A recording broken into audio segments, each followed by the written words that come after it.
Call the meeting in order. David, am I saluting the flag? We don't have flags. We should say. Yeah, we could say it. Okay. I pledge allegiance to Allegiance The to the flag flag the of United the United States States of America, America. and to the the republic Republic for which it stands, one nation, under God, indivisible, indivisible, with with liberty liberty and and justice justice for all. Thank you, Devin. Good job. Yeah. It's a good thing you put the Indian flag away, Devin, though. One nation. Okay.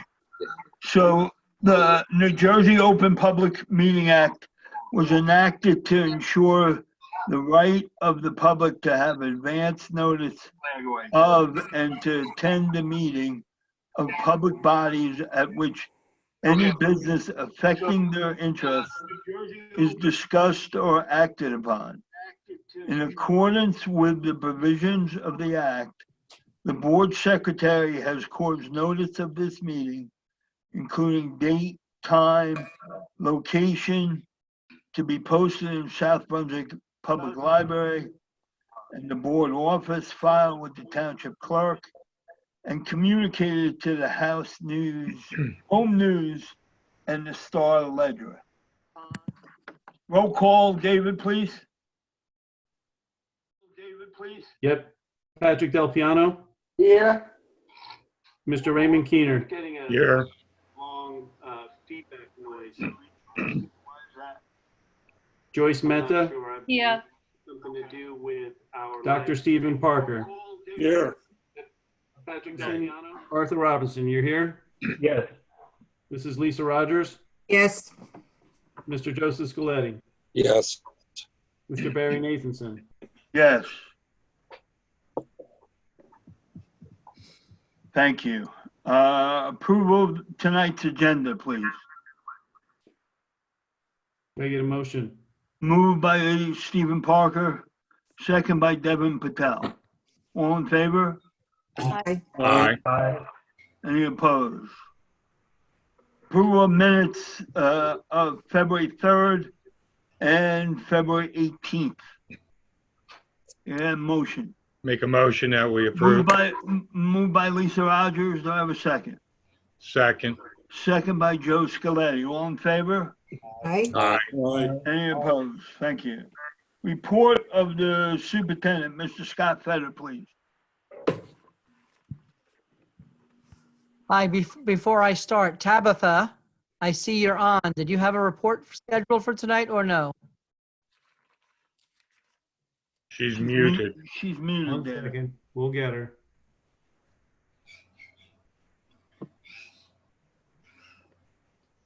Tabitha, you can shake your head, yes or no. Oh, there you go. Tabitha, did you have a report for tonight? I don't. I'm just here to listen. Okay, no problem. All right, everybody. Welcome to our first virtual meeting. Hopefully, we won't be doing this very often. Obviously, we are here because of what's going on in the world, and I'm sure we're all extremely concerned and doing our part to keep, this from spreading. My biggest message regarding the virus outside of the school component is social distancing. And recently, we actually sent out a letter to the community to remind everyone that the school property is off limits. What we were having kids congregating on the playgrounds. They were doing normal things, but it's not a normal time. So we are asking everyone to please talk to their children. School property is off limits. It's sad to say that in middle of March, but that's where we are right now. So my report is going to be, mostly about what's going on at this time. But before I do that, I really do want to thank Deputy Chief Jim Ryan, Chief Haduka, the whole Office of Emergency Management, their OEM, the South Brunswick Police. We've been out doing this for over a week. Today was our 6th day of remote learning and our 7th day without school. And that's very unusual for the school, except for when we have vacation times. And this is, of course, nothing like that. But to get here, the police department has been amazing. When we did have a health scare, they were on top of it every minute. And when we were supposed to have this meeting live, I had asked representatives from the police to come because we really wanted to honor them and thank them for protecting all of us and doing their part. And just so everyone is aware, when the South Brunswick Township declared a state of emergency, it allowed the Office of Emergency Management, headed by Chief Haduka, to kind of really oversee all things related to this right now, working directly with the health officials. And that has been an excellent move because the police department is on top of everything here. And we can't thank you enough. So if you're listening, Jim or Ray, on behalf of all the district, thank you so much for what you've been doing. I want to move to the survey. When you put out a survey, you don't really know what your feedback is going to be or how much feedback you're going to get. In 24 hours, we had 2,000 family surveys filled out, over 500 staff surveys filled out. That really shows that interest in sharing their experiences. So what I've been doing is today is looking through the survey results. And I did identify some specifics that we're going to be working on. And a lot of that result revolved around these bullet items. One is the time parameters. As of right now, there aren't really time parameters set as fully established. So we're going to look into that. The workload.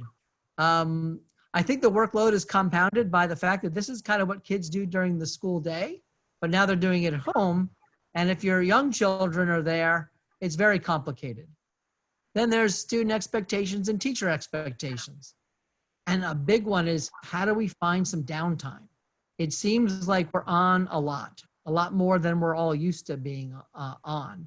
And how do we find that balance? And what are the supports we need to give for all of our kids? The memes out there right now are pretty funny from parents who are now home with their kids all day while the kids are learning. It's a whole new experience. And we see a lot of the funniest memes going on right now about that. Of course, it's not a funny time in our lives, but we have to find the humor when we can. And I've even been following the Facebook threads, and there's really some really funny ones out there. I encourage people to find some time to be a little bit light. This is challenging for everyone. Teachers are going through a whole different change in how they operate. And as much as someone might think, although I'm not really feeling that from this community, that people are just kind of sitting home, I can tell you that's not the case. And from all the feedback I read, even though there are suggestions for how we can do this better, in almost every case, people are thanking the school, thanking the teachers, and feeling good about where we've gotten to so fast. But here's the situation. If this is going to be long-term, we have to change up what we're doing. All of us, the home life, the school life, it has to look different. If this is truly going to do in the way of Kansas or California, and this is what school is going to be for the next 3 months, that really is a different world than when we first got into this, which was maybe a week or two. Even though right now the governor has not moved us past next week, there's really nothing I see that has us back in school anytime soon, to be honest with everyone. We're waiting to hear back. We have another meeting tomorrow. And again, all of our meetings are similar to school meetings. They're all Zoom or Google or some other electronic way to put people in a room, or like we're doing now. But it's a lot. And we're going to be getting back to the community and to our staff by Monday. And you might see some significant changes in the way we operate and how we manage the time and how we manage the expectations. So we're listening and we're learning by you as well. So we thank everyone for their patience and understanding. And I have to give a shout out to our administrative team and our teachers. This has been an undertaking and it's new for everybody, yet it's been amazing. The feedback we've been receiving from families, from students, even from each other, and how they're helping each other has been tremendous. So in times of crisis, it's wonderful to see what a community can do to pull together. And South Brunswick is certainly a shining star of that what's possible. So we're going to be doing all of that. We're going to keep communicating with you. I hope we're not over communicating. I know sometimes I feel like I'm sending out too many emails, but there's a lot of important things going on, and we really do want to make sure everyone's aware of what's happening. One thing we wanted to share with you from our community education department is we are currently offering free virtual wellness classes. This is being offered through our adult school for any South Brunswick residents. And I cannot tell you the importance of this. One of the big pieces of feedback we're receiving is that feeling of wellness. It's isolation. I know I was joking with my family. In my house, we have a 2-level house, and my daughter just came back from Europe. So she's self-quarantined. My one daughter sits on the landing between the 2 staircases. I sit on the ground. My wife is up by the bedroom door, and my other daughter's by the other bedroom door, all keeping our social distance. It's a funny way to live, even in our own house. None of us have left the house in quite a while, and I imagine that's similar to many people. With that becomes this need for connection. And while that might be tough to get physically right now, I really want people to check out this virtual wellness classes. There's a lot going on with wellness, and there's a lot of offerings just on the internet. Even though we're probably all getting tired of screen time, it is important to stay healthy and stay well. Communicate to your friends in any way you can and your family. And I wish everyone well. This is very tough times right now. And to anyone who has any family member who's sick as a result of coronavirus, we wish you well. We truly hope this passes soon, and we can go back to some level of normalcy as soon as possible. And one of those levels of normalcy is a food drive. So the South Brunswick Office of Emergency Management is coordinating the social services to address the needs of township residents. There will be a food drive from 9 to 5 tomorrow on the 20th at police headquarters. So the food pantries are very active right now. A lot of people needing the food pantries. A lot of people are out of work. A lot of people need health care. And these are important things. So we can all help with the food. Drop it off at the 540 Ridge Road at the police station. And again, another great thing that OEM is doing. To share a little bit of, again, some more normalcy.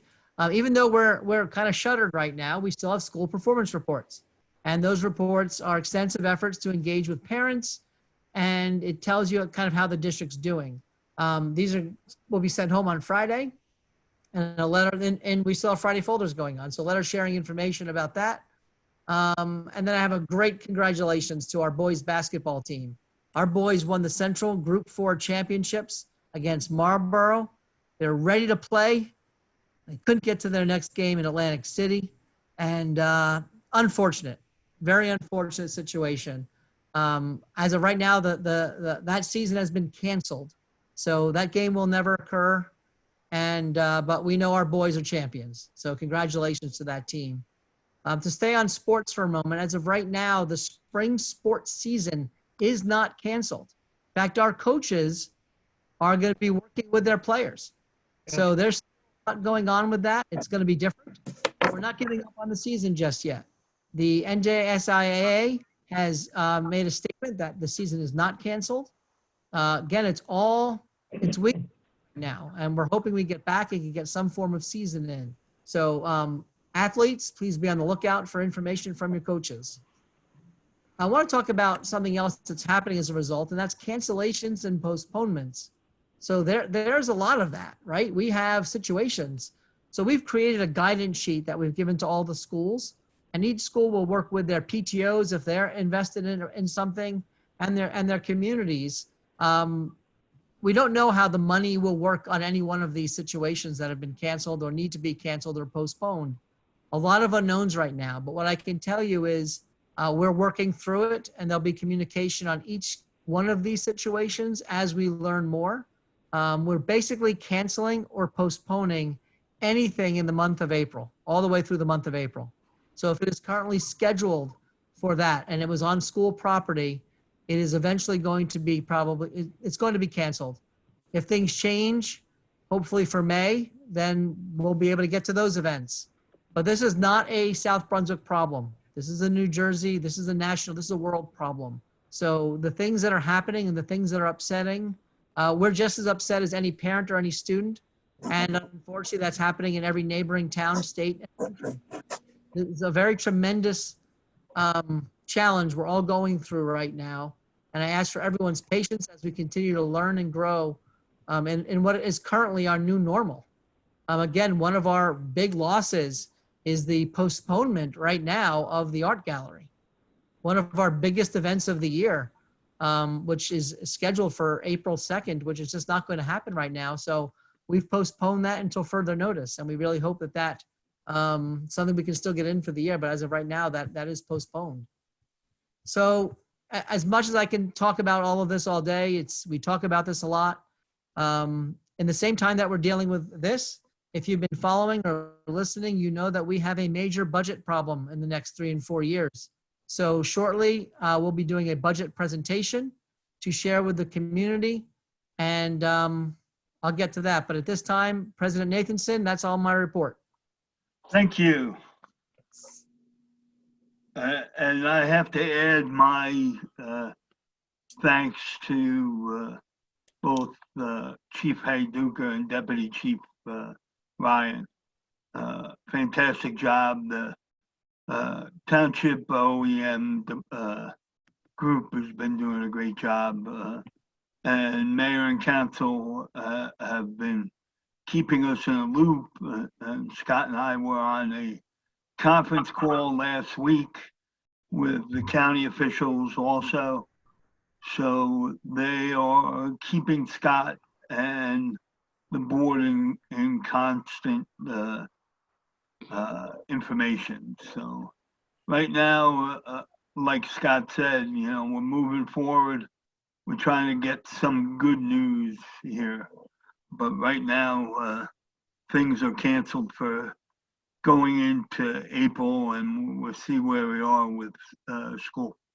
All I know is that we have become the model for home online schooling, and it's Scott and the entire senior staff and the entire staff for us to do what we're doing. And they're talking about some really creative things going forward, and I give them much credit for what's going on.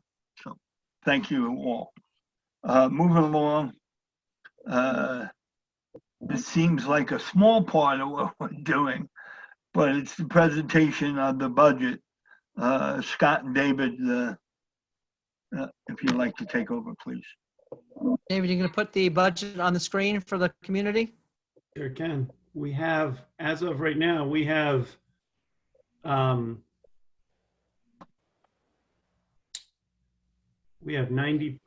people who are joined in with us. Great. We have to do this more often.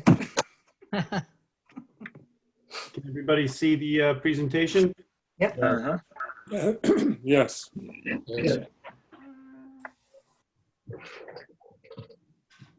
Happy day.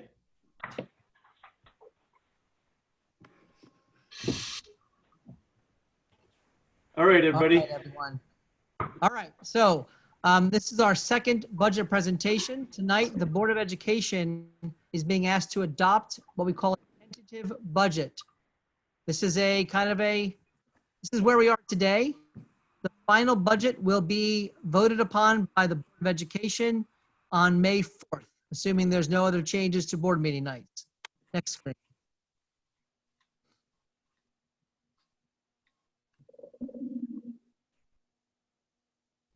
So if you just go through the whole screen, David, just all the way to the left at the bottom.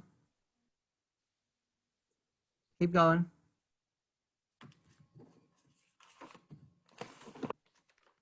So when we talk about the budget, the way the school district is forced to operate, we operate in what is called a deficit model. And I'm reiterating a lot of this, so if you watched last time, I'm just going to be a broken record here, but it's really important. We function in a deficit model, meaning every year we have less money to spend to cover all of our costs than the year before, meaning our costs go up more than our ability to spend goes up. So we have a deficit. What's been happening now to South Brunswick, as one of about 200 districts in the state, is we are still functioning in a deficit model, but now we also are functioning in that way for next year, minus another 1.936 million. So on top of already being in an always cut model, we now have to cut, but also cut an additional almost $2 million out of the budget. This is a devastating blow to the district that has been compounded by our inability to get money. We have no ability to ask for money, to raise money for this coming school year at this time. What we do have, fortunately, is we do have a little bit of money left over from 3 years ago when it was not used. That money is called banked cap. That's about $640,000 that we can apply to offset that $1.9 million loss. But again, in a deficit model minus $1.9 million, it's very, very, very challenging to continue to keep South Brunswick where we know and want South Brunswick to be. So the system was put in place, this 2% cap, in the last recession when economy was very poor. We are no longer, well, you know what? Well, at the time that we actually created this presentation, the economy was pretty good. But that was about 3 weeks ago, and the economy is not so good anymore. So it's possible the 2% cap may be needed again. What we have is an opportunity, though, in South Brunswick, where if we were able to go above a 2% cap and raise a little bit more in taxes, we would be able to do that without any tax impact to property taxes in the town. But we still can't do that at this moment. We have no ability to raise those taxes. So at this point, the good news is right now, everyone will see a decrease in their property tax. That is what's currently slated. Even though the school district needs more money to operate, we can't raise the money legally. So right now, that's what we'll be talking about. We'll be talking more about that in May when we really learn everything. There's still a lot of unknowns at this moment. As far as the, Dave, stop, sorry. Okay. Yeah, you go ahead, I can't. Yeah, but you have to keep, sorry everybody, but you have to keep your cursor away from the bottom once the slides are done. So just bring the whole slide up one at a time. No, Okay. go back to the slide. You New, want to go to the next slide? yes, and just walk through the whole slide, hit the button.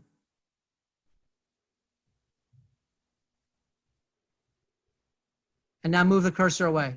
Thank you. So I want to explain to you a little bit about what's, no, There we go. just move the cursor away. Don't touch anything. Gotcha. What's happening now is we have what the new funding formula is called S2. I'm not going to get too crazy into it, but basically that formula is saying that South Brunswick is too wealthy, the community needs to pay more money, and the state's not going to keep paying any money anymore. So there's some terminology you need to understand. One is called state aid. State aid is the amount of money that the district functions on that the state of New Jersey gives us. Then there's a number called the local fair share. That is how much money is raised in local taxes. Then there's a concept called adequacy, which the state calculates, which is how much money is the district spending in comparison to how much it should be spending per child. Then there's the tax levy. That's the amount of money we collect from the school. Valuation is a term used to describe the wealth and the rateables of the town. And fuzzy math is unfortunately what we're dealing with right now. So those are the terms that we're going to be talking about. If you can go to the next slide, please. So at this point, what next year's budget looks like, and just so you know, every year we have to bring the budget to zero. We cannot, by today's date, present a budget to the county or the state that does not have a budget in balance zero at the end. That means whatever we have to cut or change has to be done. So the numbers up here are our tax levy. We collect $114 million from the community in taxes. It's a lot of money. but we use it well. We collect another 240,000 from tuition, 1.35 million in various revenues that we do, various things that we do. And then this is the number of great concern. It's state aid. Our state aid for next school year is at 21.7. This current year, it's over 23 million. So this is the number that is dropping by just shy of $2 million. To get that number to zero, we have to find ways to reduce the budget by that $2 million. So we've done a bunch of things in the budget to try and manage all of this.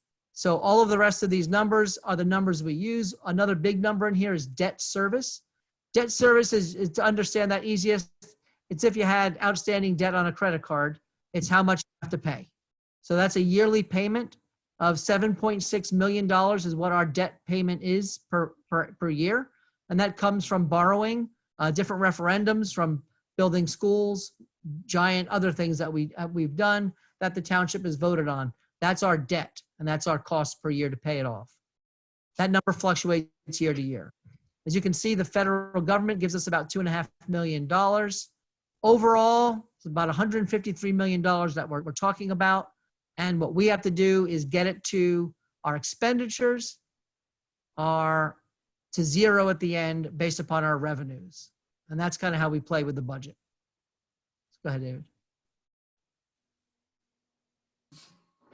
Important slide. If you look from the slide from the top to down, in 2000, even in 2018-19, 2018-19 was the first year that S2 funding formula was put in place. As you can see, South Brunswick was a winner. When this new funding formula came out, South Brunswick was a winner. We went from 23.6 to 24.9 in state aid. But then what happened is the town's valuation, the work, shot up from $8.6 billion to $9.9 billion. That changed the game in the formula, and it shifted the formula where, interesting, the formula reads that the town should actually be paying more and the state should be paying less. So the state gave us a 6-year outlook where we end at 16 million. So the state is taking about $9 million by the time we're all said and done, just a little bit less, from the school district, and have said to the school district, hey, we know you need that $9 million because you are under adequacy, meaning we can see you're not spending enough now. So this is where it gets fuzzy. You're not spending enough, but we're going to take 9 million more. It's an interesting philosophy. And what they've said is, well, just get that money from your local taxpayer or the local fair share. In other words, you. Even if we said, okay, we agree, if you remember what I said before, we have no way to do that. And we'll show you the impact on this as we go through the slides. Go ahead, Dave. Yes, David, if you can explain the next few slides. Sure. So what we did was we looked at a comparison of revenues and the total operating budget of $142 million.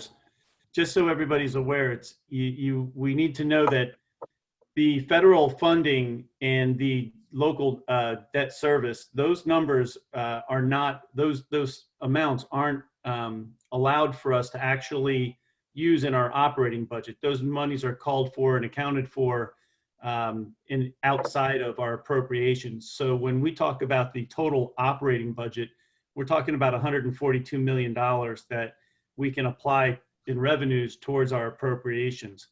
Right now, of that $142 million, 80% of it is actually our local tax levy. So the local fair share covers 80% of our total operating budget. 15% of the operating budget comes from state aid, and that 5% is broken up from other local sources, some fund balance, and our extraordinary aid. Those are revenues, like the miscellaneous revenues is the 1.3 million. That's an other local sources, other revenues that we generate throughout the year. So this is a look as pie chart of our composition of our revenues, where the revenues come from, that we can use to operate our district in 2021. What I thought was interesting was this time through the budget presentation, I wanted to show what this pie chart's going to look like in 23-24. This would be our last year of S2, and you can see what the state's doing. They're shrinking their state aid, and they're shrinking the state's portion of the pie, and they're increasing the local tax levy. This is only with a 2% increase on our local tax levy over the next 3 years. So that 80% that we were paying, or that South Brunswick Township residents were paying, increases to 85% over the next 3 years, and the 15% that the state was paying shrinks to 11%. And what we're experiencing now in the current situation is that other 5% that we talk about, that fund balance and that other local sources and the extraordinary aid, what we've done over the course of the past 2 years, 3 years, is we've maxed those out. We could increase our fund balance, but every time we increase our fund balance, that means that the next year we have to come to the table with that fund balance out of our operating budget. So if we don't see a way of increasing revenue $1 million next year, we shouldn't, I would advise strongly not to increase your fund balance $1 million, only because you're gonna have to find that. And a lot of the times what happens is you end up cutting programs. Other local sources, what we've done with revenue generating programs, increased fees, we've gotten really good returns on some of our investments that we've done. And we're also looking at revenue generation through the cafeteria accounts and things to that sense. So all of those services and all of those things, the only way we can increase those local sources is to increase fees or increase what our services are providing to the district. And at this point in time, it looks like that's never going to increase more than 1% of the overall total operating budget. So those are two really good comparison slides that we can get an idea of with regards to what the state's kind of doing, or what the state is doing with regards to state aid, and moving the responsibility from the state to the local fair share, to the taxpayer in South Brunswick. What we've done this year with regards to, making our budget balance and getting ourselves to that $142 million number is we've across the board decreased everything from instructions, from supplies to classroom purchase services, total support services. These are some of the big things that we looked at when I went through the budget. These were some of the big areas that I thought, we need to show everybody and make sure everybody's aware that we make it look easy. We make it seem like there's no real big stressors here in South Brunswick with regards to balancing our budget. But in all actuality, across the board, we're decreasing really, really important areas within the instructional program and just the operational program and maintenance of the district. If you look at our total operations and maintenance, decreasing, our buildings and our structures, the maintenance on our buildings, the maintenance on all of our building operations by $289 per child. This is a per pupil expense. That's a big number, and it's going to impact. Unfortunately, it's going to impact the way we're able to provide, our instructional environments, and this inevitably, when we stress the budget to the extent that we are, it's going to impact the instruction in the classroom. It's going to impact the supplies that the teachers have available. It's going to impact the services we provide. So this is another really good slide to see that, it's having an impact. It's starting this year because, we made it this year. Next year, this slide's going to come again, and we're going to see another round of cost reductions. And you're going to start seeing more and more of an impact in these areas with regards to the instructional experience our kids have at South Brunswick Township schools. So, Scott, you want to take this one? no, you can take it. Go ahead. Okay, so what I did was, this came from the state, and remember, it's an estimated state aid reduction according to S2. So We can tell you already for this current year, the fiscal year 2021, the total aid. We can see here that it was a 1.7 million estimated. It actually turned out to be 1.9 million. They took a little bit more than the 1.7. So let's not kid ourselves when the state says that this is an estimated state aid reduction. I'm probably 75 to 80% certain that these numbers will change over the course of the year, and they'll never go down. So just know that this is not, it's a $9 million price tag already with regards to the taxpayers of South Brunswick. And I'm sure that the 2.1 and the 2 million, those numbers are estimates based on what they do with regards to the valuations and the district income and how that works in the fuzzy math that Scott was talking about. So Dave, let me jump in on that fuzzy math. Hit the button for a second. Which, do you want to go to the next slide? No, just hit the button once. So, Oh, there you go. so what the state did is they gave us an estimate of 1.7 million loss for this year. And about 3 weeks ago, they came back after they changed we don't know what they did. So if you think about what a formula means, a formula is when you plug in numbers into a formula, it will spit out a reliable result every single time. Well, the state is not using, I refuse to even call it a formula, what they're doing.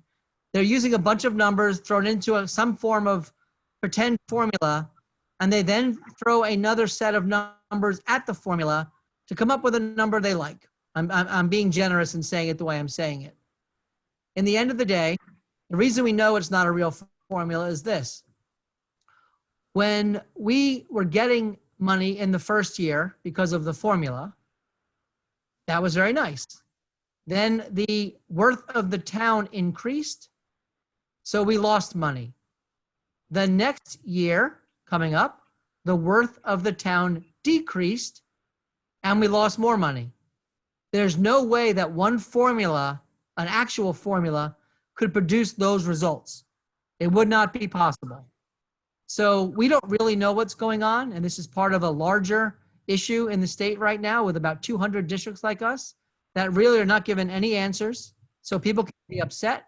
You can be angry. We are. Unfortunately, any question you ask me about how that happened, I will not have. There's no rational reason why this is happening. We can't figure it out, and we can't get answers as to why. With that said, we are testifying in front of the legislature, and we are submitting proposals. We are working with other groups, and we'll talk more about that shortly. But the number you have to see at the end is this number at the bottom. Basically, the state is telling us they're taking $9 million away over the course of this time. That is beyond damaging, and we'll talk more about what that actually looks like. If you go to the next slide, please. Absolutely. So this is very simple. So just another look at the money. The difference you can see, the tax levy went up $2.2 million. That's the first line, 111 to 113. Then we have this banked cap, which I shared with you, which is extra money we are allowed to apply, which really just means more taxes, unfortunately. But it's more taxes we can apply to that number. The state aid number, as you can see, is almost the same amount of money we're allowed to even raise taxes by.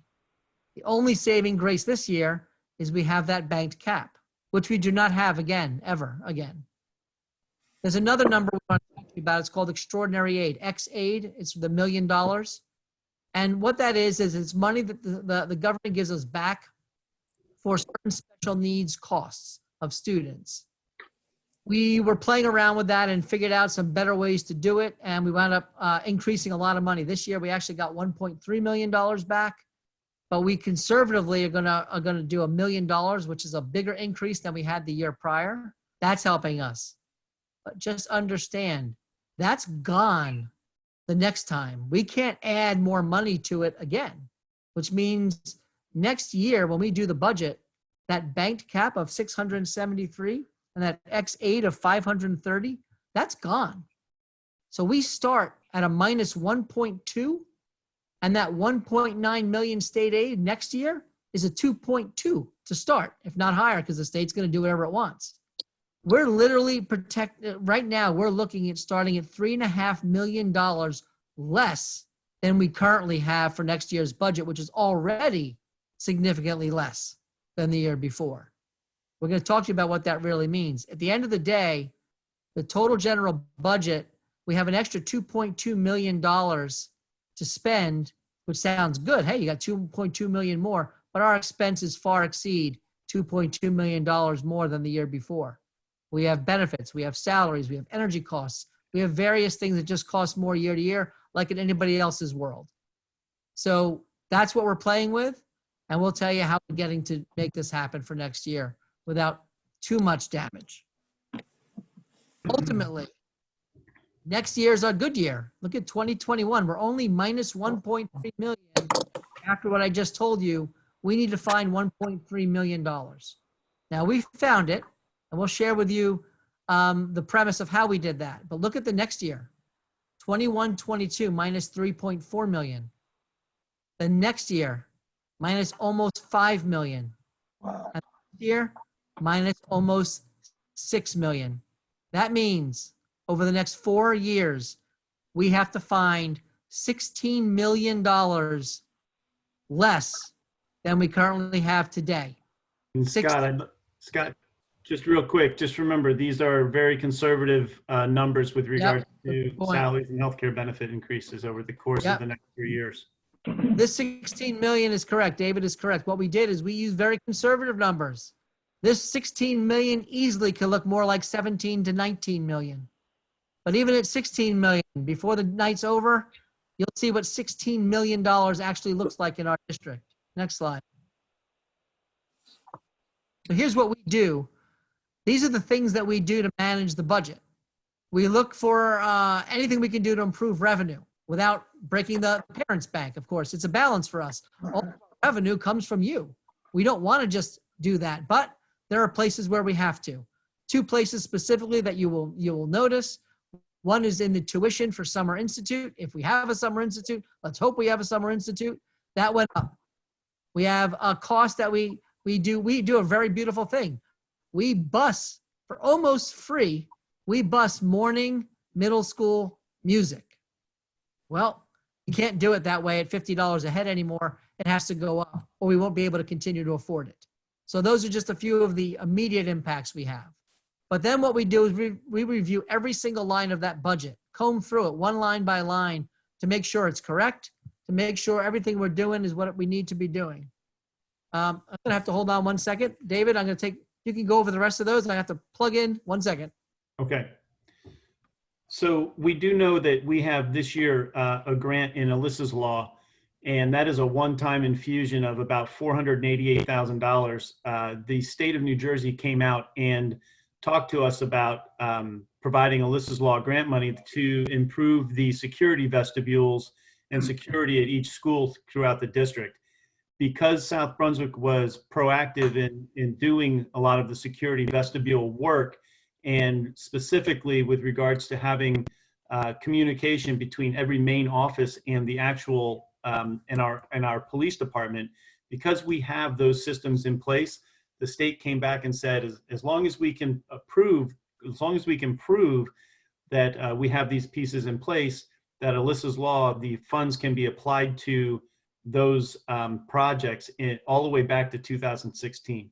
So we're looking at being able to write off some of the projects, at least 488,000 of those projects. That's what we talk about when we talk about miscellaneous revenues. That's going to come back into our budget next year.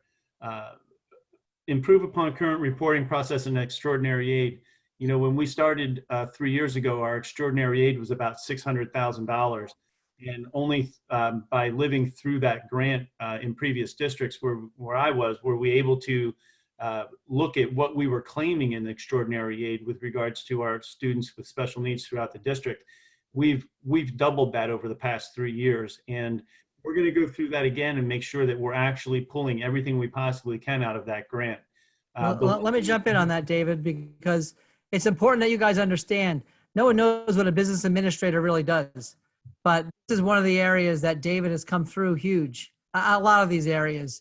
And it's important to know that that doesn't happen without a BA that's watching every dollar and making sure we're maximizing every expenditure. When we go down to the next area, it's the same kind of thing. When do you hire? When do you farm out a service?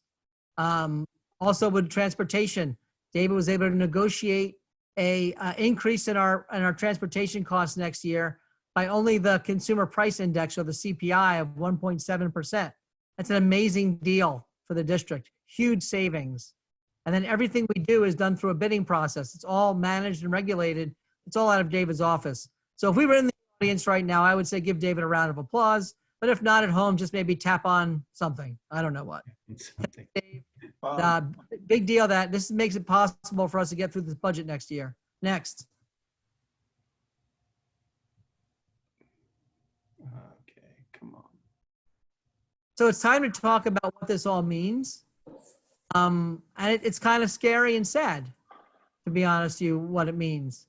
So I've broken this up into 3 categories of a short term. Right now, what we're doing is kind of what every family does at a time when the money gets tight, is you really tighten everything. You tighten the belt, you tighten everything.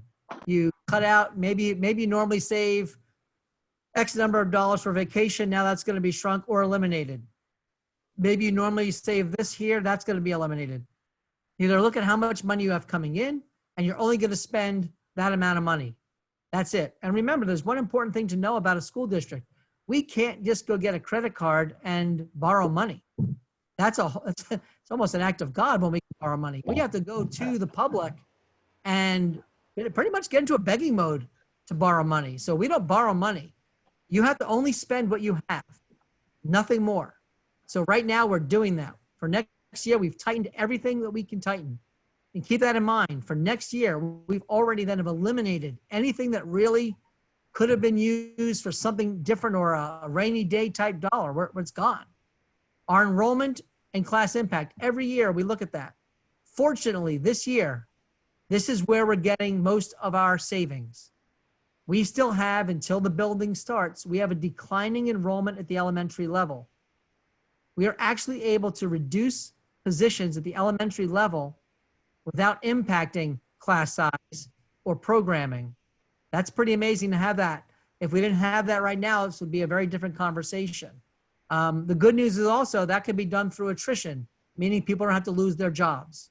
So attrition means someone is retiring or leaving the district, and the people that are currently here will still be able to maintain their jobs. That's very, very, very good news for the district as far as enrollment goes.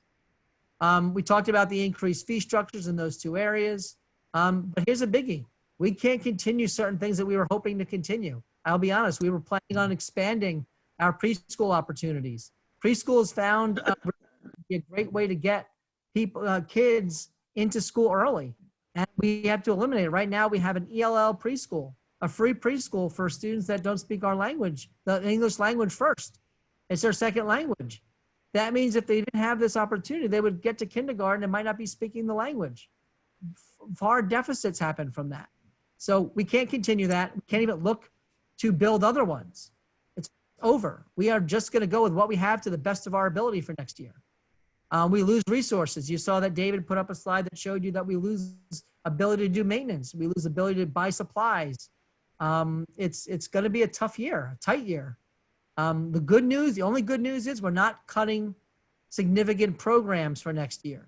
We were able to do all of this in this year by doing these things. But the strategic planning, I could tell you, we had great plans. One of them, which would have been great to have had already, was one-to-one. It would be awesome right now during remote learning if every student had their own computer. That's not the case. And while that was going to be one of our plans, we've scrapped it. It is no longer one of our plans because it's not realistic anymore. When the state says, hey, we're taking 9 million plus the 7 million you have to lose yourselves, that's 16 million. We don't start talking about buying computers for kids, unfortunately. Next slide.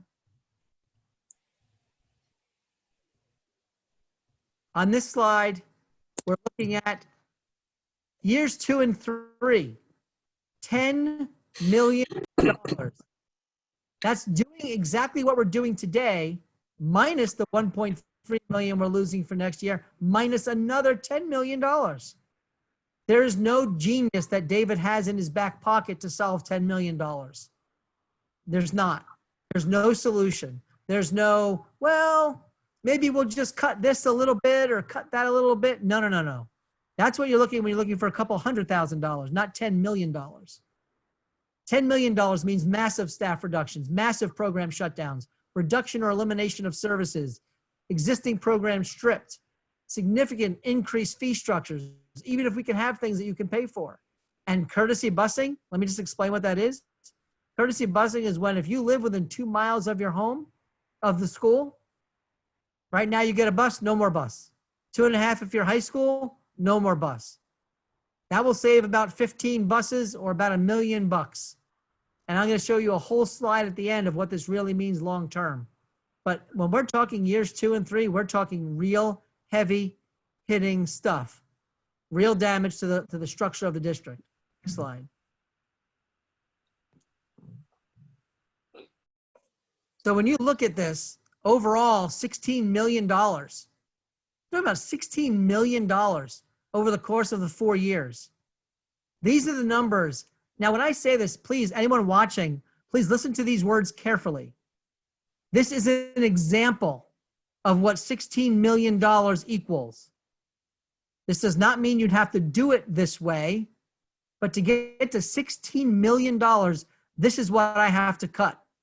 Again, for example, instead of only cutting 10% of teachers, I can cut 50% of teachers. Then I would be able to keep sports, stuff like that. You can maneuver and manipulate these numbers, but this totals $16 million. That's 35% reduction in administration. We're not a very highly administrative district because of massive cuts that happened in 2010. We haven't recovered from 2010. Now we're just going to add to more cuts. 35% of your administrative staff is a game changer in that department. 10% of your teachers, game changer.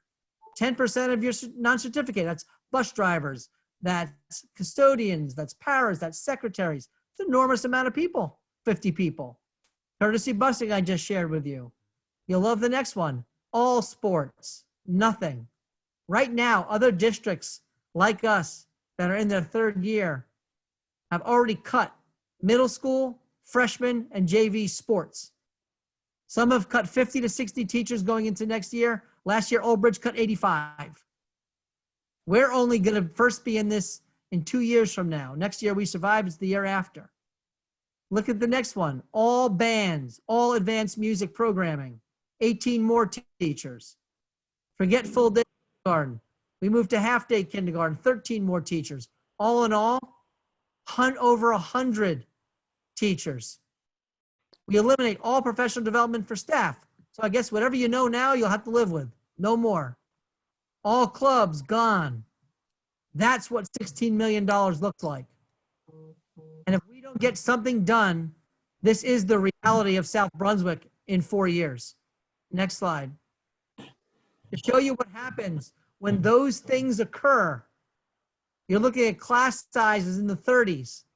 All your extracurricular are gone. Imagine if kids could not put clubs or sports on their resumes for college. Imagine if there was no sports for scholarships. That's what the state is saying should happen to South Brunswick School District. The state of New Jersey is currently telling South Brunswick, this is what we want you to do. Because if that's not what they're saying, I don't know what they think we're going to do. Next, music program, skin to the bone. You'll have music like in 3rd grade. We will not have anything like you see now in music program. You'll have this courtesy busing, over 100 staff, over 40 non-certificated staff. Anything elite that this district is currently known for is gone. Kindergarten cut in half. Preschool programs probably eliminated. Anything extra gone. The morale of this town gone. And here's the one that whether you have kids in school or not doesn't make a bit of difference. Your property value is going to shoot down. I don't know who would want to move to the district with. This is the current reality. The state of New Jersey has said, hey, South Brunswick, you're okay. This will be fine. We disagree. Also, Scott, it's also important to note real quick that just wanted to note in that there are districts that are in year 3 of S2, and that they have been fighting to try to change this trajectory in their districts, and that they were not successful. So right now, there's really no message that we can send to the state of New Jersey, the Department of Education, that in our world is actually going to change this trajectory. So it's, Yeah, I want to make sure I didn't say something incorrect. Our ELL preschool for next year is still on target, so we're not cutting that. And we hope this gets changed. As David said, we can't be in this position. So go to the next slide, please. Keep going. The reason we can't be in this position is there's two things out there in the law. One is called T&E, or thorough and efficient education, and the other one is called the free and appropriate public education. I can tell you with minus $16 million, we will not be able to do this. So I don't know how it's going to possibly change, but we're working on figuring out a change. We're going to talk more about that in a second. But these numbers are unsustainable. And again, right now, I just talked to a few districts that are in their third year of this, where this is a year they're cutting 50 or 60 teachers, and they have 2 more years of doing the same. That's unacceptable, but that's what they're facing. They're going to cut the sports, cut kindergarten, cut busing. It's happening right now in other districts. We have to figure out a way to not let it happen here. Next slide.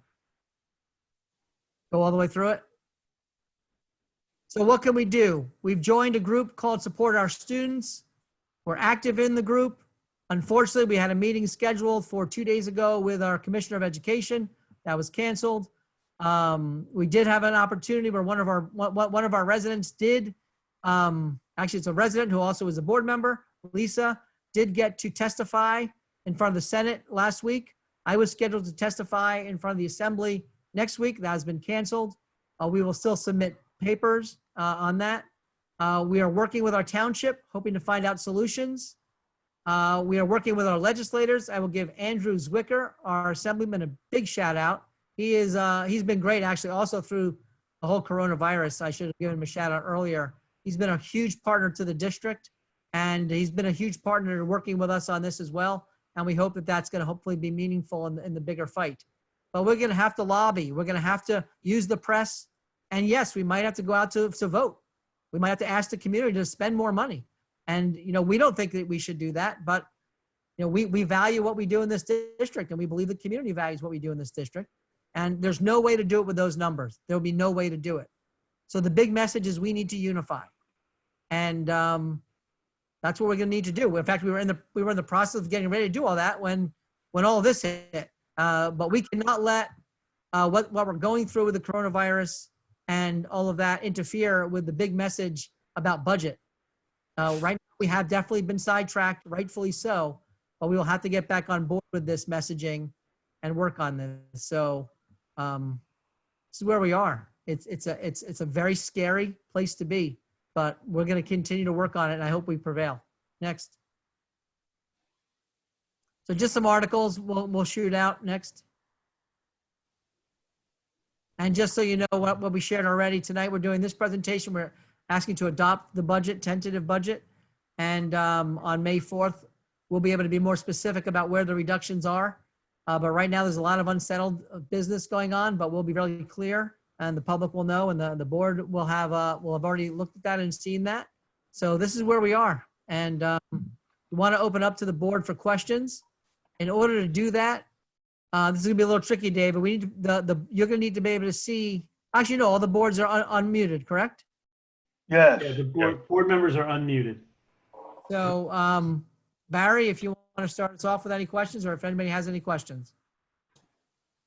Well, if anyone has questions, please state your name and I'll recognize you. Barry, this is Devin. I have a question. Go ahead, Devin. Thank you, Barry. Okay, so question about the reduction in classroom support. So that slide we saw, we have a little bit reduction. So we are not cutting our quality of the education. It still stays same. Nothing is impacting that with the student. Whether Yes, Devin, thank you. For next year, there is no impact. The year after and the year after, massive impact. Okay. Quality of what will be available to students, support staff, smaller class size, extras will be gone by the time the 4 years is over. Okay. So the numbers that we are looking Next year. at now, this is next year's number? Next year, we are going to be okay. Yeah, but these are reductions.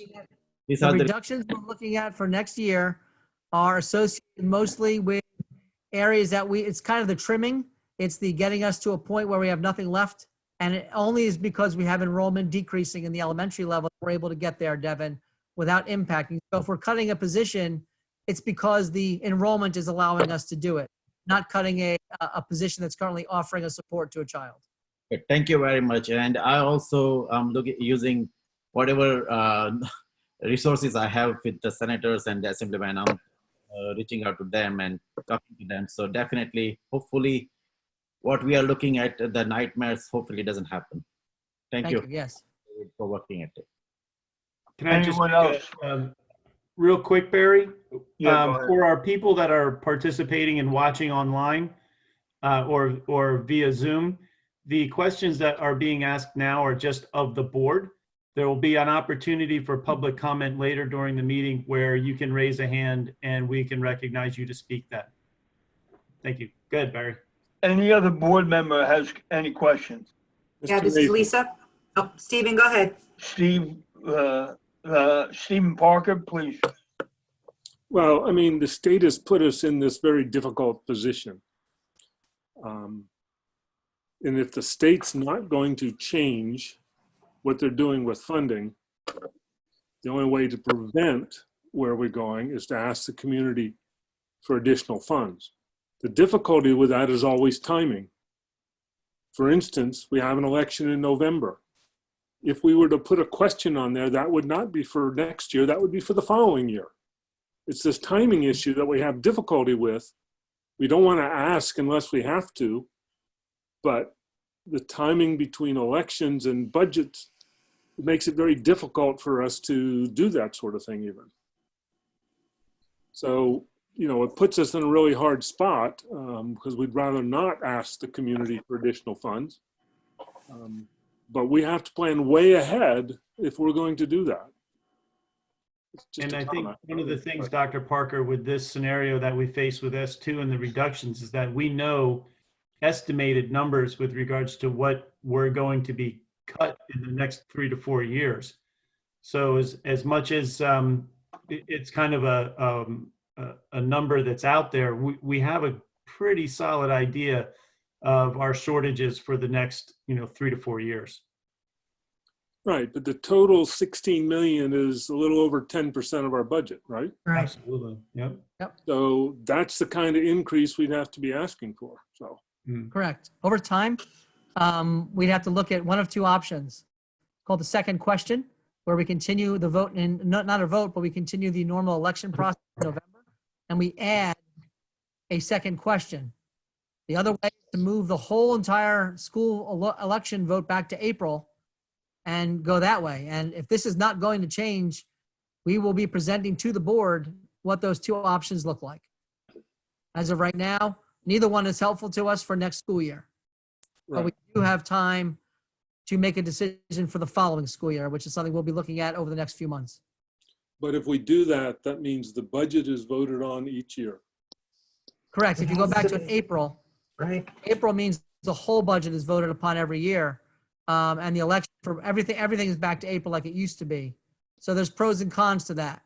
The November does not require a vote on the additional, on the initial budget, just on the extra money or extra thing being asked for. They're two different things. And again, we'll present both of those to the board. So the board is, and the community, so everyone is fully understanding what the options are for the district. Thank you. Barry, I'd Lisa, like, Lisa Rogers, you had a question? Yeah, I'm on the same page that Dave is on right now. I just want to be clear on a couple things. This is the current 1.9 that we're looking at in terms of the reductions for this year, correct? Yeah, for next year's budget, which we're tentatively approving tonight. Okay, so just a question. Noticing all the different categories and the percentage decreases, we're looking at what, about a 5 or 6% decrease in per pupil. My question is, how did we come up with the category reductions? How did you determine the percent decrease in each one? These, So I'll answer. Dave, hold on. So what it is, when you do all the different line items in the budget, in other words, we didn't say, hey, let's cut operations by this amount of money. Mm-hmm. Because we trimmed everything there was to trim. And then Okay. when you put in where these categories pull from, this was the outcome. So this was an outcome. This was not a place we started from. Okay. Thank you. And Lisa, I think it's important to know that a lot of that is from breakage, where we have retirements and people leaving the district. So we have breakage. So that's where it fell into one of those categories. Right. Can you maybe, Excuse me, don't what's- always jump in because it's gonna be hard. So Yeah, Barry- that was Ray Keener. Lisa, if you want to jump back in, go ahead. yeah, just a follow-up. So, Ray, that's a very good point. For example, when you talk about something like total classroom instruction, what's in that category? That would be Dave. yeah, everything with regards to, so teacher, geez, it's a vast list. I'd have to pull it from the actual budget for you. That's a lot of, But is that the head count there? Teacher head excuse count? me? Is that Yes. teacher head count? Yes, Yeah. but not only. Okay, I just Not wanted to be only. clear. Yes. Okay. Anyone else have questions? I just wanted to make one other. Go ahead, Ray. I think that it's important to know that during this process, Scott and Dave pointed out that we could have gone for a 4% raise, a 4% increase over what we spent last year without any increase to the taxpayers again. David or Scott, if you could explain that to the people? Sure. So because of the ratables, which is the what the town can take in, the amount of money available in taxes is an increase of $120 million next year. The year before it was 71 million. The year before that it was 75 million. That is why no one is really feeling a tax increase in the town. Next year, when you add up all the numbers involved, if we increased our taxes, if we increased the tax levy by 4.5%, the taxes in the town would still see flat or a decrease in their property tax next year. We cannot do that because we have no legal method, because at the same time the state said, hey, we're taking all this money because your town is rich and they should be paying. They also said, but we're not letting you take the money from your town. Again, these are insane situations that no one is going to make any logical sense of. But that's what we're facing. So Ray is correct. We would be able to do that. And if we went out and we had the ability right now to say, hey, taxpayers, can you please pay the extra 2%? That will keep all things alive. Maybe they would say yes, but we won't know. And the first time we can ask would be November, after the budget's already has to be approved. We can't hope and pray and spend and then be broke or unable to pay our bills because the town did not say yes. That's why we have to relook at all of that in the coming year. Thanks, Scott. Ray, that's it? Mr. Nathanson. Thank you. I have one question and then we'll go back to you, Stephen. So I sent David and Scott in the budget committee a communication I had with the main lobbyist for the New Jersey School Board Association. He's Director of Government Relations. And what we spoke about is Senator Sweeney's new health plan bill, S-2273. I had a lot of concerns about it because it looked like the NJEA was in favor of it. It changes a lot of things as far as the state health plan, and it changes going forward Chapter 78. So Scott or David it looks like the New Jersey School Board Association is going to fight that, but it's already approved by the Senate committee, and it has to go to the full body at this point. How does that overly affect us? Because they're taking that away from us as a negotiation Barry, point. there's no way to answer that question yet. Oh, okay, There's no answer because some of it looks like it might have an overall savings.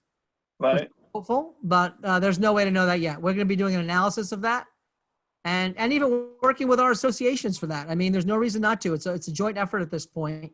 We all want a cheaper way to have healthcare, so we'll be looking at that, Barry. There's no way to know the answer yet until all the amendments are done.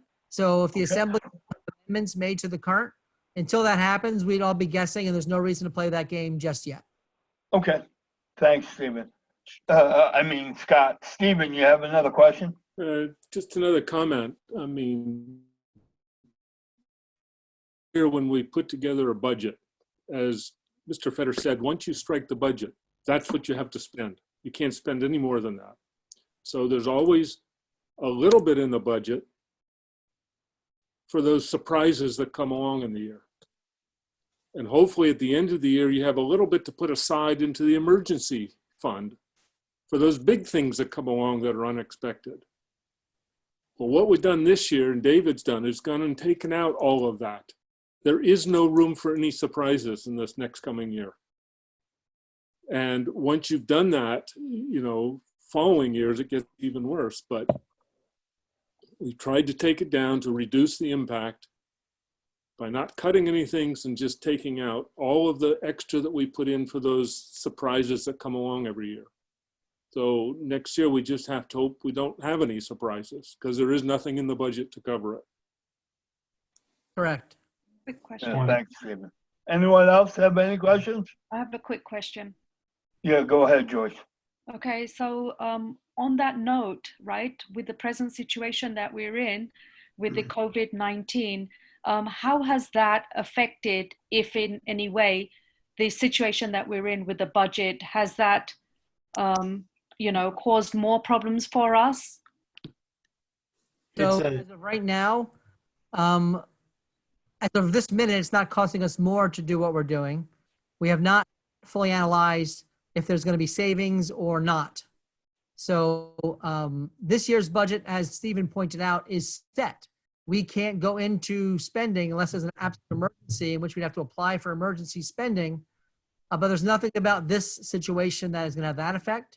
It might actually, maybe we'll get money extra. Maybe there'll be leftover money at the end that we didn't plan on.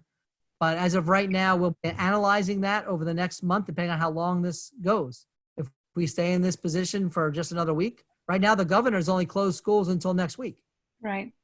No word that it's going longer than that. Although I'm telling you, it's going to go longer than that. But as of right now, it's not official. If it was to be a Kansas situation where they close for the whole year, Right. I think there will be savings.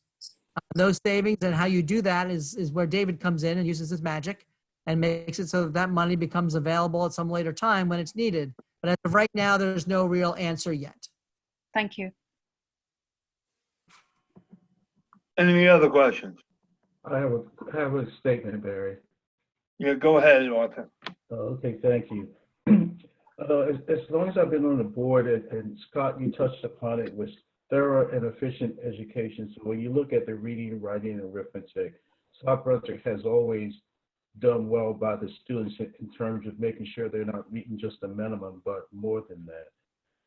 And also being burdened with the state mandates. Could you just expand a little bit on, I think everything that you showed basically, you stated that the thorough and efficient education is in jeopardy. Could you just expand on that a little bit so people can understand? Sure. I mean, we have a responsibility to provide, a good education to kids, right? So if you're looking at a reduction of $16 million or over 10% of our budget, and you look at the numbers and all the things that'll be gone, I would easily argue that not being able to offer kids and clubs and intervention strategies, intervention people, support other than just you come to school, you sit in a room with 35 kids, you go through the motions, you don't have art or music, you know, you have PE because that's the only thing mandated. Your world language becomes a video for 12 years, and you barely are able to meet your standards. So to have a thorough and efficient education, we need to be able to meet our standards. We do not believe we will be able to meet our standards with a $16 million reduction. We'll be able to have kids and house kids and put them through some form of education. We will do our best at it, but it will not be what South Brunswick knows to be school. It will be a whole different animal from what it currently knows to be school.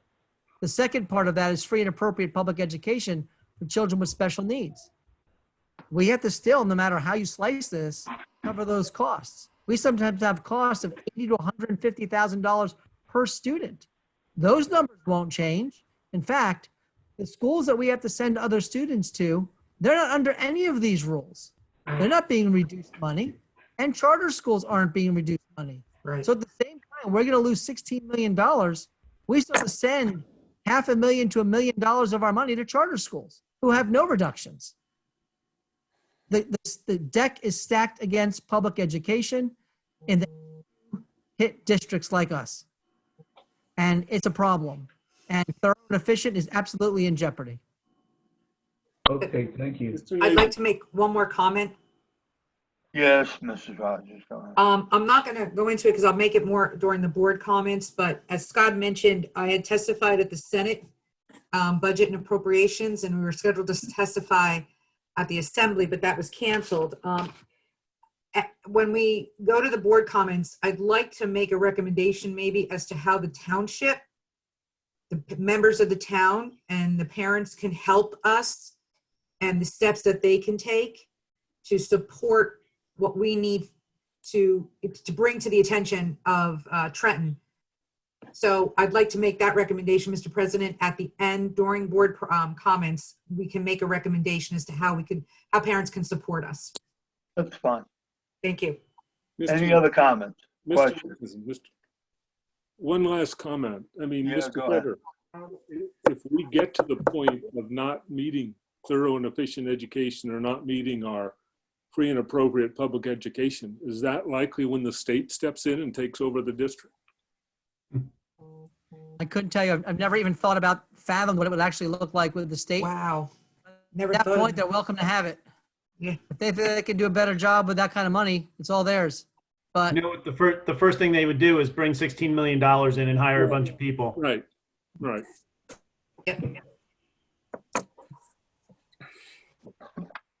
Okay. Ready to move on? Thank you, Mr. Fetter, and thank you, David Pulowski, for that presentation. Moving forward, we're going to the public portion now. So David becomes audio master. The Board of Education recognizes the value of public comment on educational issues and the importance of allowing members of the public to express themselves on school matters of community interest. Complete copies of the rules that have governed this portion of the meeting are available to the public. No, not in the back of the room, David. So you can obtain an advance copy by contacting the board office during regular business hours. We reserve the right to limit each speaker to no more than 3 minutes. It is our plan to listen to each of the public. We will note all the questions and comments made. Once all questions and comments from all members of the public are made, the Board of Education will respond, if necessary, to questions or comments in most timely and efficient manner available. Please consider not repeating comments and questions made by other members of the public. I ask that you state your name, place of residence, and your group affiliation. David, there are members of the public that are on with us. Did they say they were going to be there, speaking prior to the meeting? I don't have any pre-registrations, but I do have a few people who I believe want to make a public comment. I first have Karthik Nadarjan. Sir, would you like to make a public statement? Hello? I don't Maybe think yes. he's there. Unmute. No, he's He's not muted. muted. He's not muted. He is. Karthik, would you like to make a public statement? Okay, I'm going to pass on Karthik. Anybody that would like to make a public statement? I have Malika's iPhone. Hi, would you like to make a public statement?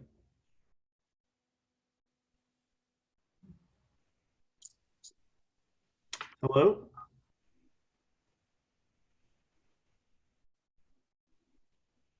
Okay. Anybody that would like to make a public statement would be able to, at the bottom of the screen, raise a hand to participate. Anybody at this time would like to make a public statement, please raise your hand.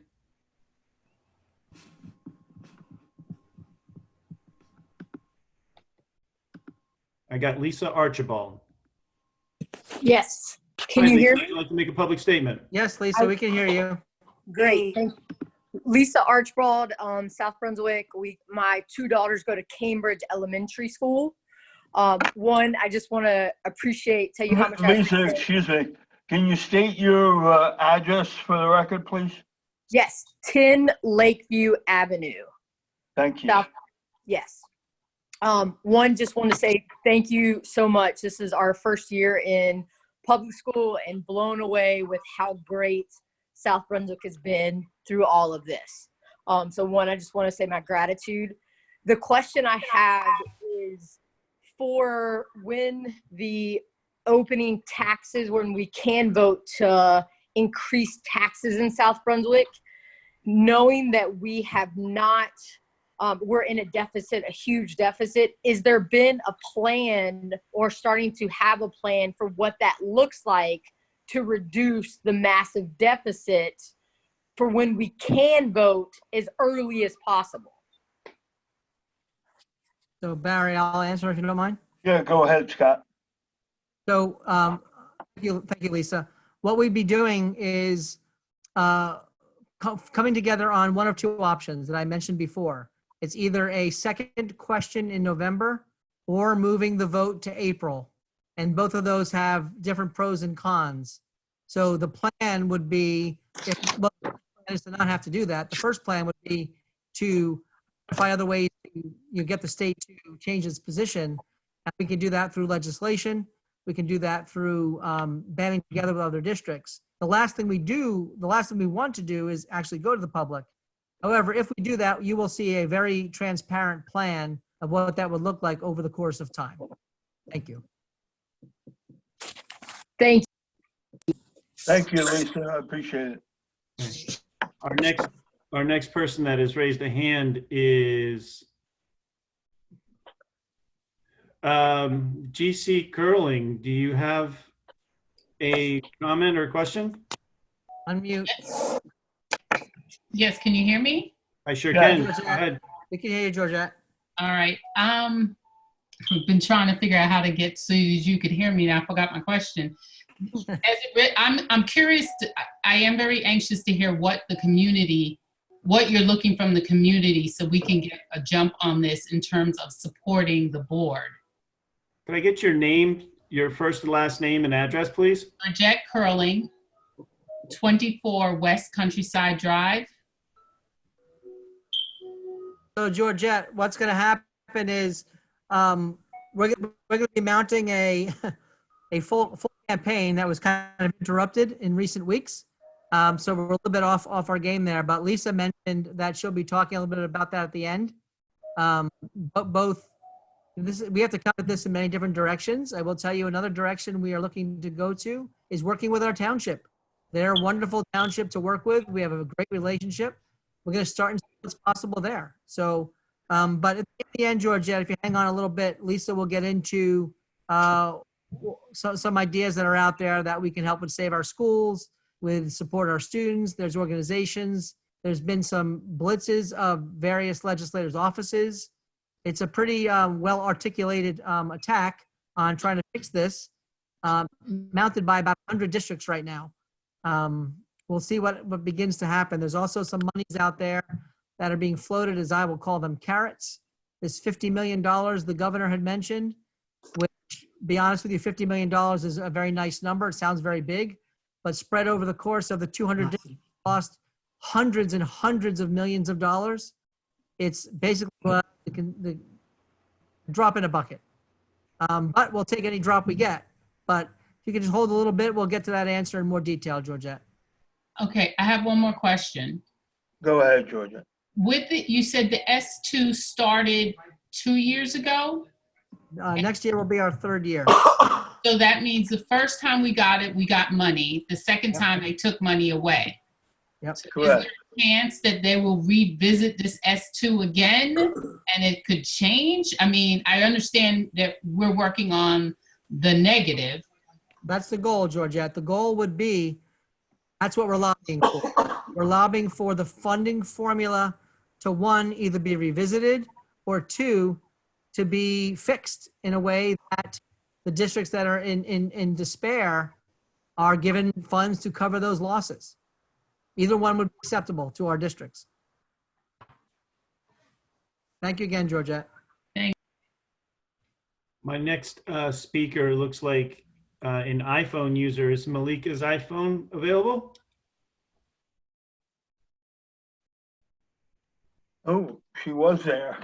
She was there a second ago. Yeah. Malika, are you there? Oh, here she is. Hello. Would you like to make Malika, a You go comment? ahead. gotta unmute yourself.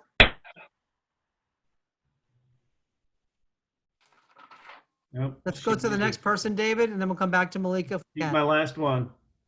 Okay. Malika, you're unmuted. You could speak. You might have to unmute yourself, Malika, something about your phone. She's got earphones in too. You gotta raise your volume, Malika. We can't hear you.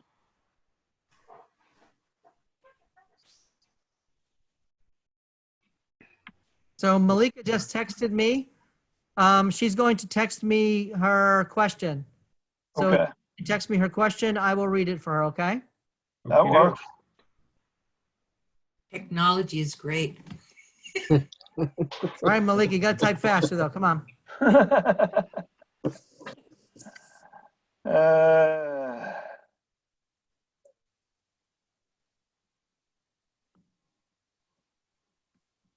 Coming.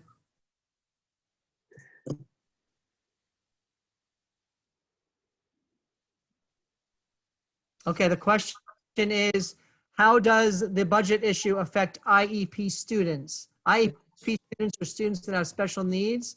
They have a legal document that describes what kind of program and services they get. An IEP can deliver, I'm just extending on your question, Malika. The kind of services could come as low as they might need speech services, or they might need an out-of-district placement. The reality is, no matter what happens to the funding, we have to maintain those IEPs in full, period. There's no choice of a district to violate a child's IEP. So no matter what happens with the funding, IEPs will be delivered to the letter of the law and what the IEP says. Is that good, Malika? Can you shake your head and let me know? We lost you. Okay, thank you, Malika. Thank you, Malika. I have one last hand in that was raised from Cheryl. Cheryl, would you like to make a public statement? Yes, hi. My name is Cheryl Crick. I live at 58 Tanglewood Court in Monmouth Junction. Thanks, Cheryl.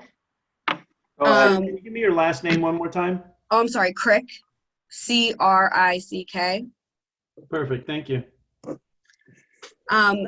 First of all, thank you everyone for all of your hard work. I really appreciate it. My daughter's in kindergarten, or my oldest daughter is in kindergarten, so this is her first year in the school district. And so with the homeschooling starting, it's my understanding that at least right, when it first started, that it was, just really meant to keep the kids at the level that they're at so that they don't, lose any skills and things like that. But since we are talking about it going on for, possibly 3 months, will the teachers at some point be expected to start teaching new skills? Of course, I'm worried about her being ready for first grade and things like that. Thank you.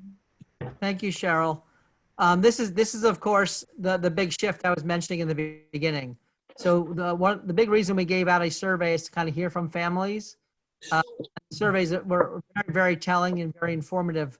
So yes, at the end of the day, we have to definitely keep shifting our game depending on the length of time. If it was going to be 2 days or even 2 weeks, you manage differently than what could be months. So yes, we'll be working through that. We're also looking at how to make it more meaningful as well as manage the downtime and the screen time, which might be oxymoronic, thinking about doing remote learning without screen time. But we're looking exactly what you asked for, Cheryl, exactly how we can move this to what the next level would be. And that's going to be tricky. This is a big challenge, a huge challenge for young children, and a huge challenge for families with working families with young children. Just as you can imagine, the challenge it is for our teachers to be teaching when their own children are young and in school and also going through the same thing that you're going through at home. It's a very, very challenging situation. If this goes on for months, we will continue to do our best, continue to adapt, continue to grow. But at the same time, it's going to be, I think, more and more challenging as time goes on. But we're going to keep working with our families, with our staff, dedicated to making this work the best they can. For kindergarten and young children, this is a hard game to play for a very long period of time. Yet we're going to promise to do our best. Thank you, Cheryl. I don't see, Thank you, Scott. Anyone else? I David? don't see any other participants looking to participate, Barry. Okay. Can I get a motion to close the public portion, please? Motion to close. Moved by Ray Keener, second by Joyce Meta. All in favor? Aye. Anyone opposed? Thank you. Thank you, public. The next thing on the agenda is board committee reports. Obviously, we don't have any board committees, so I'm gonna move to approving action items, the consent agenda for this evening of March 16th. So moved, Mr. Nathanson. Second. Moved by Mr. Parker, second by Mr. Patel. Mr. Pulaski, can I get a roll call, please? Mr. Patrick Del Piano, Yes. Mr. Raymond Keener, Yes. Mrs. Joyce Mehta, Yes. Dr. Stephen Parker, Yes. Mr. Devin Patel, Aye. Mr. Arthur Robinson, Yes. Mrs. Lisa Rogers, Yes. Mr. Joseph Scaletti, Yes. Mr. Barry Nathanson. Yes. Motion carries. Thank you. Okay, moving to board communications. Lisa, you want to go last, obviously, so. Yeah. Can anyone interested in speaking right now? Just me very quickly. Go ahead, Joyce. Okay, just wanted to say that due to the coronavirus, the South Brunswick Commission on Women, our annual conference for the 28th of March has been cancelled. Just wanted to let everybody know. Very sorry about that. We will try to reschedule, but as of now, we have no idea if that's going to be possible. And thanks to everybody for your support. And just to say, stay safe to South Brunswick, to everybody out there, stay safe. Thank you, Joyce. Anyone else?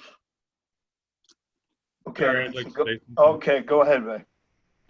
They both said thank you to the administration and to the staff all throughout the district, but I'd like to definitely put David and Scott there and say thank you both for your leadership, your dedication, the countless amount of hours that you've put in, especially Scott.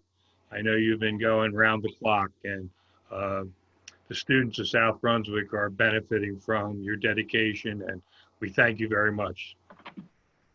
Thanks, Ray. Can I jump in, Barry? I'm a board member too tonight, right? Yeah, go Can I ahead. steal someone else's spot real quick? Yeah, go ahead. Okay. Good. So Ray, I appreciate that. Thank you. I had to say that, yes, working around the clock is just part of what it is. That's part of what the job is right now. I would love to tell you I'm the only one working around the clock. I would love for it to only be that way. Right. So on my screen, I see I have David to my left. I have Kim right below me, and right next to Kim is Jen. I don't know that they've slept either. I'm not sure. And then once you go down a little bit to the sides and the corners, you have other people. We have Jen Osamwegi here. She's our new community ed director. She's chiming in on everything we do. We have Suzanne, we have Raphael, Sharon Johnson, who made this even all possible. And then you have all your principals and your supervisors. And part of what we're finding is we're all working to the point where you're never off, right? And Ray, you know, in your job too, you're probably in the same boat. Like, we're never off. And that's something, part of what we have to try and help and try and fix, because as much as we all are going to do it no matter what, we can't go forever like that. And if this looks like it's going to continue to go that way, we really do need to figure that out for our staff, who are doing exactly what you described, Ray. And I thank you so much for acknowledging that. And it's true. And I cannot acknowledge everyone enough, and the teachers for what they're doing. You know, I think they're working 16 hours a day, and they have kids they have their own kids at home. Like, they have their own kids who are in the middle of their district's version of remote learning. And somehow they're doing it. And somehow they're making it amazing for kids. We know we have to continue to grow with it, but it's a team effort. And I wish it was only me who was up around the clock. I would be fine with that. Unfortunately, it's not. And the architect of the whole elementary model is Jen. She's down there in the stripes. And at the same time, you can hear Kim talking about, hey, well, you know, guys, the HR world, doesn't seem to stop. You know, it doesn't stop. And you don't have access to the building, and you don't have access to your stuff. It's crazy. So think of teachers. Teachers want to get back in the building. I know parents want the teachers and the kids back in the building. That I know. But our teachers, that's what they want. They want to be doing the best they can. So again, if we can make it so I'm the only one around the clock, I'll take it. Unfortunately, I got a whole team of people with me. So thanks to everyone. And again, Ray, thanks for the kind words. Thank you. All right, Barry, I'm done. Hey, Barry. Yes, Arthur. I just got one quick thing. I was going near Greenbrook School, and I spoke to Dave because I had to stop by the board office. And I want to thank him for helping me set up this computer. I noticed at Greenbrook that the people were out there, you know, preparing food for the kids that needed to keep the nourishment going. So I want to thank everybody associated with the district and all the food staff for preparing lunches for kids that really needed it. Thank you, Arthur. Anyone else? Okay, Lisa, do your thing. Okay, well, just a quick note before I get in there. I just wanted to make a quick little announcement that sadly on March 10th, the South Brunswick community lost a former student.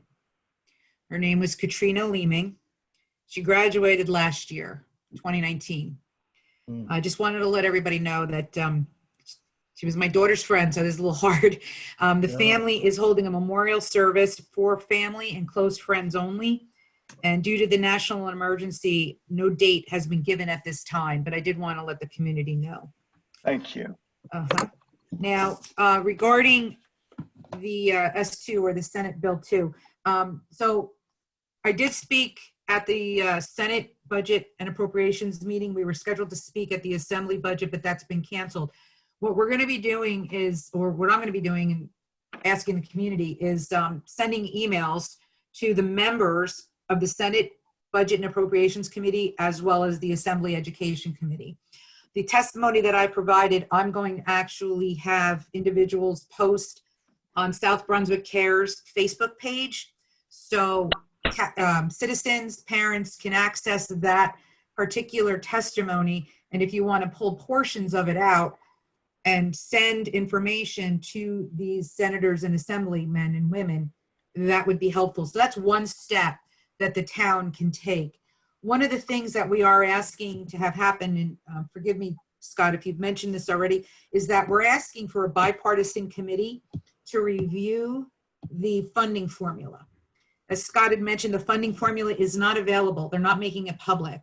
So there's been an OPRA, an Open Public Records Act, has been issued by the Senate, by some senators and some assembly people to access it and make it available to the communities. There's going to be winners this year. There's going to be losers next year. One of the things that we are kind of scratching our head on is that there's this formula, yet one district kind of yelled and screamed that they weren't getting enough, and somehow they got $2 million without changing any of the formula. So we're not sure where this $2 million came from. So that's being looked at by the Senate budget.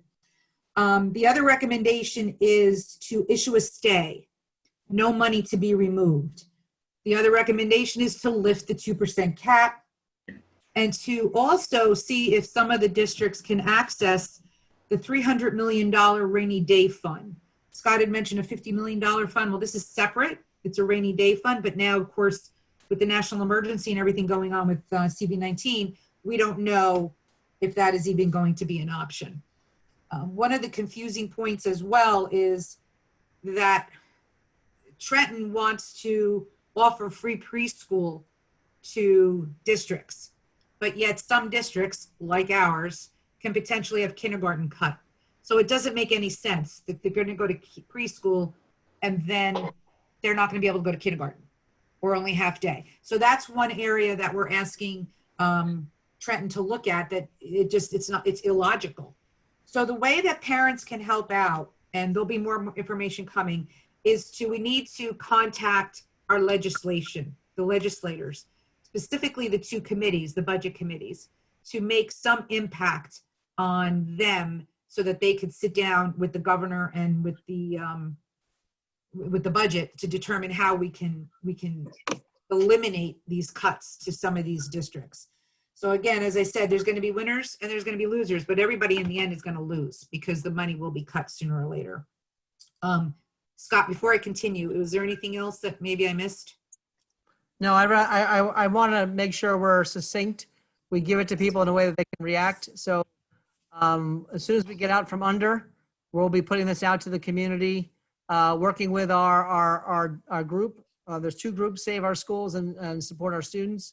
We're gonna get a more functional view for everybody, with letter writing campaigns, phone campaigns, and all of that, so you all know exactly how you can participate and support the schools. Thank you, everyone, very much.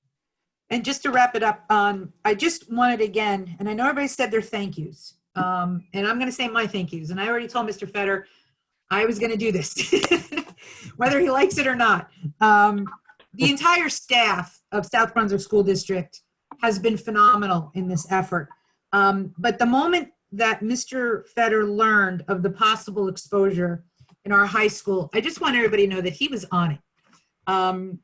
I know he was up all night, and I know he's not going to tell you this, but he was up all night, March 10th. And that's because I got to speak with him about 5:30 in the morning. But we won't tell anybody what we spoke about. He was not happy with Trenton and with the response that he was getting. And that was the first time that I heard Mr. Fetter angry. I've never heard him angry. He was upset with the fact that he wasn't getting the support that he needed from Trenton. And when I heard that, though, that was the moment I knew that he had it under control, because he made the right call in closing the schools on Wednesday, though many parents were upset and questioned his decision, and he felt that he did not provide complete information. I hope everyone realizes now that the right call was definitely made. He has kept this board informed. He accepts new ideas and recommendations, and he's kept his sense of humor through all of this. I trust Scott, and I trust the entire South Brunswick School District, because this is an unprecedented situation, and I ask every parent to do the same. Cooler heads will prevail. We need to continue to focus on facts, not fear, and we need to teach our children to do the same. So Scott, and to the entire administration, Dave, Jen, everybody, thank you from the bottom of our hearts for keeping an eye out for our kids. And that's that. Thank you. Okay, I have a few things. First of all, Harry and Stephen, you never told me that I might be dealing with a virus when I became president. You left that out. Come on, Steve. You know. Didn't tell me either, Barry, when I got hired. Don't Oh worry. man. So to put it in perspective, Lisa, and I even spoke to Lisa too. On March 10th, I was coming back from Israel. We made a decision to leave early because Israel started closing down part of the country. So we got on an earlier flight coming out of British Airways. And it's due to daylight savings time, it's only 6 hours difference. So Scott was actually talking to me 6 hour difference. So it was early in the morning here, while I was in the afternoon coming back between, I spoke to him in Israel, got on the plane, flew 5 hours to London, and then spoke to Lisa in London. And I didn't get a hold, I don't believe I got a hold of Scott in London, and then we spoke when I landed at 3 o'clock the actual next day. So it was a long day for me, but it was also a long day for everyone else. So I want to thank senior staff. There's nothing more to say about Scott, David, Kim, and Jen. They have gone way beyond Call of Duty, as they so speak. And so has the entire district. From the bottom up, we've been scrubbing, we've been cleaning. The schools look like opening day. All the preparation to go to into what we are doing to get the kids programs every day is amazing. It's just amazing. And like I said in the beginning, we have become the model. I don't know if you've been listening, but there's other states that are actually not even doing anything. They just threw up their hands and are not doing anything. And in New Jersey, there are towns like that. But we've become the model. Scott has spoken to other towns to help them too, on top of everything. We've been on conference calls. We've been on, it's just amazing. And this process tonight is unreal. It reminds me either between the Brady Bunch or Hollywood Squares. I haven't figured out which is which, but I've been on 2 similar conference calls this week, and this surpasses anything they did. So it's amazing because we can see each other, we can hear everything, we can get the public involved, and it's been an amazing evening. So I don't know how many of you, I know Arthur and Devin are probably still working.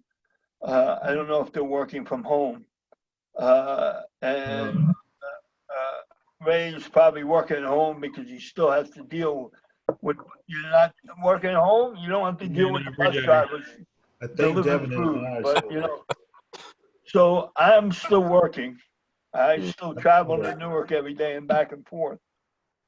So it's an interesting perspective seeing, driving into work and having no traffic and making Newark in 40 minutes from here.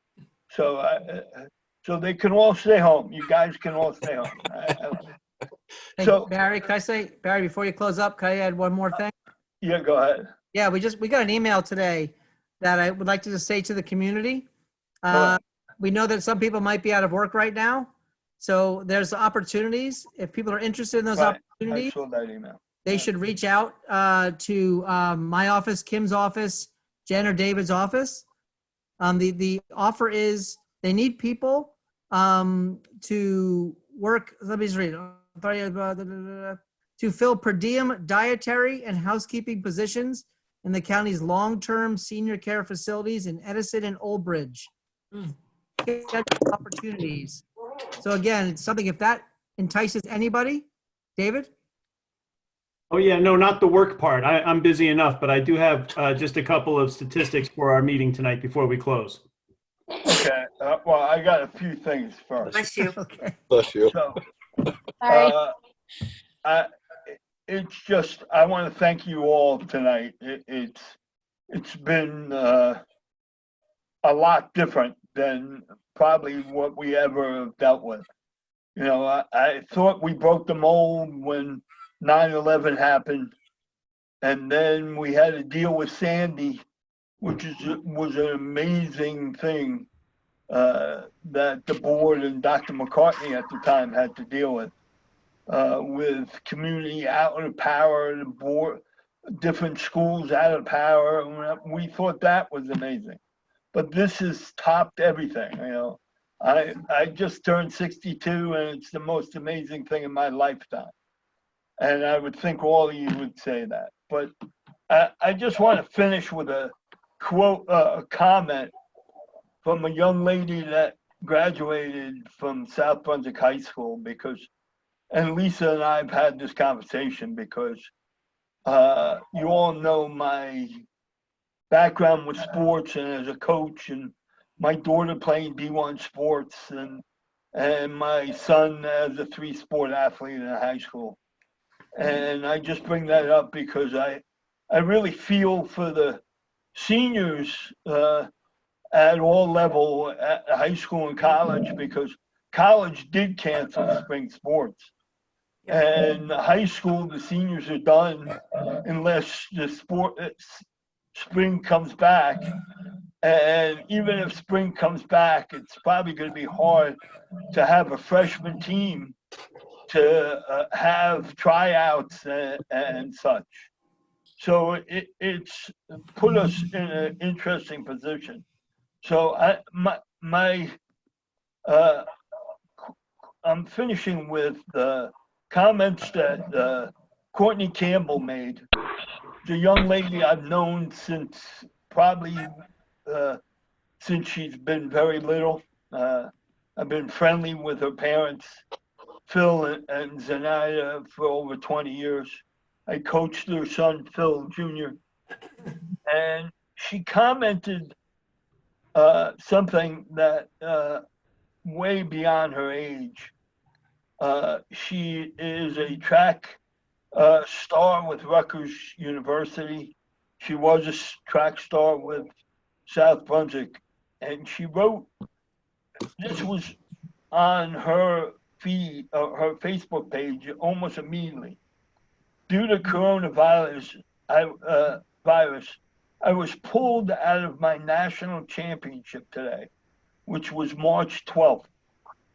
And the rest of my track season has been canceled until next year.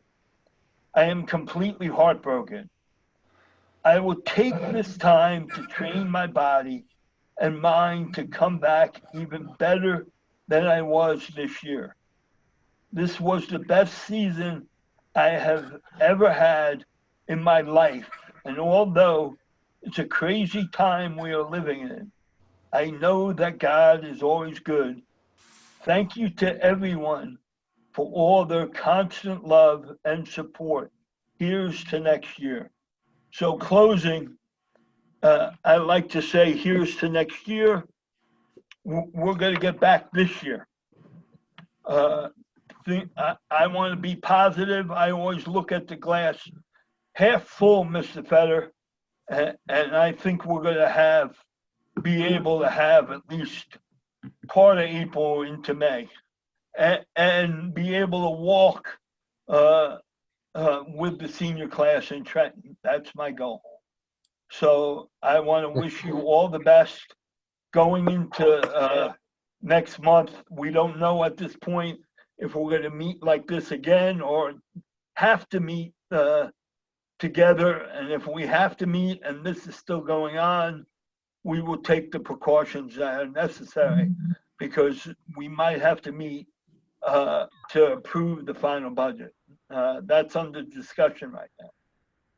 So I want to wish you and your families always the best, and stay healthy. Because I don't want to hear that another person in South Brunswick is affected. Today there was another person that was affected, and it was a senior from the senior development off of Route 27. She's unfortunately in the hospital at Robert Woods. So that is our third citizen affected. So I want to wish her nothing but the best. And we will keep you all informed of every thing that's going on. I know Scott likes to write those memos, so we will make sure they come out and you guys see them before they go out to the public. So I wish you the best. So can I get a motion to adjourn, please? Motion.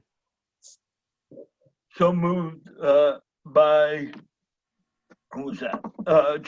Joe, second by Pat. All in favor? Aye. Aye. Good night and be safe, South Brunswick. Thank you. Good night. Good night.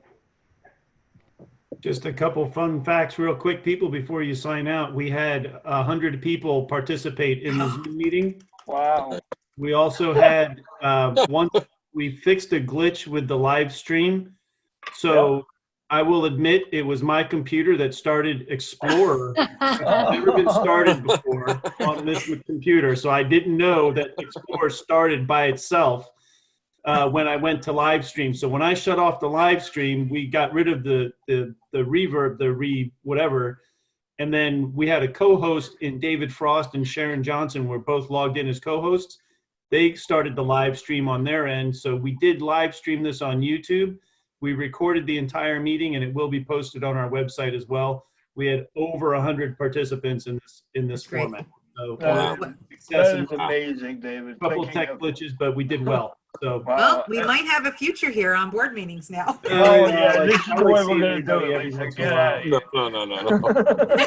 Look, there's still lots of people on, so I'm just saying. Yep, here we go. Good night, South Brunswick. Thank you, Dave. Thank you for your help, David. Thank you. Got it, everybody. Thank you. Have a good evening.